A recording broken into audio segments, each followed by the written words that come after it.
The DOJ and DOC, Department of Corrections, holding political prisoners in solitary after that mostly peaceful Capitol protest on January 6th. And the railroaded white cop officer Derek Chauvin, not Darren, and a black activist juror speaking out shamelessly. What a shame. This is the end of hour 2 of the Jesse Lee Peterson Show. It is Thursday, April 29th, the year of our Lord, 2021 AD, Anno Domini. After the Jesse Lee Peterson Show, catch the Hake Report, thehakereport.com/show. Jesse Lee Peterson's third hour is coming right up. But first, Hake news, not fake news. Political prisoners. Secrecy surrounds the solitary confinement of 2 men arrested in the January 6th Capitol breach.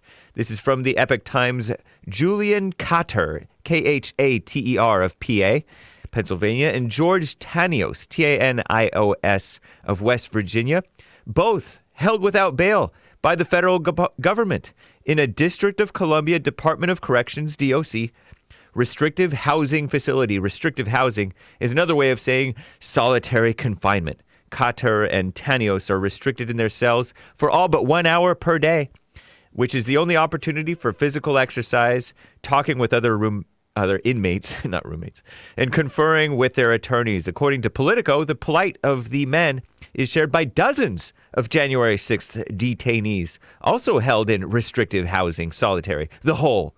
Before both the evil DOJ and DOC, unresponsive to multiple media inquiries, attorneys for Khater and Tanios declined to comment. I don't know if I'm pronouncing their names right. Among the charges are assault on a federal officer with a dangerous weapon, civil disorder, conspiracy to injure an officer, obstructing or impeding an official proceeding, which is fake, physical violence while on restricted grounds and resulting in significant bodily injury, and on and on and on, blah, blah, blah. The corrupt DOJ announced that these men were observed in video spraying officers directly in the face and eyes with a chemical substance. Officer Brian Sicknick, apparently one of them, a Trump supporter, I heard, by the way, Officer Sicknick was. He died January 7th, the day after, right? Initially, apparently falsely reported by the failing New York Slimes to have died after being hit with a fire extinguisher thrown by a protester. Later media reports said Sicknick died due to being hit in the face with bear spray. The D.C. medical examiner, though, he ruled that on April 19th, that Sicknick died of natural causes, eliminating the possibility that Khater and Tanios could, as widely, apparently falsely reported, be charged in connection with the officer's death due to the bear spray. The Washington Compost claimed that the ruling will make it difficult for prosecutors to pursue homicide charges in the officer Sicknick's death. 2 men are accused of assaulting Sicknick by spraying a powerful chemical irritant at him during the siege, those 2 men. But prosecutors have not tied that exposure to Sicknick's death. The 2 men are among more than 400 arrested to date by the feds over January 6th. Most arrested were released pending trials, but Khater, Tanios, and apparently dozens, per Politico, still in custody. Far lefties, Senate Majority Whip Dick Durbin, a Democrat from Illinois, evil man, male, and Senator Elizabeth Warren, better known as Pocahontas, Democrat from Massachusetts, they both expressed concern about this solitary for these men. Warren told Politico, solitary confinement is a form of punishment that is cruel and psychologically damaging.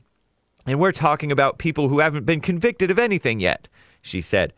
She's a phony, but she might be kind of right. Dick Durbin is a chair male of the Senate Judiciary Committee, and he told Politico solitary should be for limited circumstances. And about that railroaded white cop and that black activist juror, Chauvin trial juror speaks out after the guilty verdict. He's black. The Epoch Times reports the first to reveal himself publicly, the first actual juror, Brandon Mitchell, a black 31-year-old high school basketball coach and Minneapolis, Murderapolis, resident who has a podcast about dating and relationships, just by the way. He said on the Get Up Mornings with Erica Campbell podcast, we had to do some explaining to a few people, and so that everybody was on the same page. One juror was careful. It took 8 hours to convict him. He said it should have been 20 minutes, and he was like looking at his facial expressions. I'll tell you about it on the Hake Report. I'm James Hake.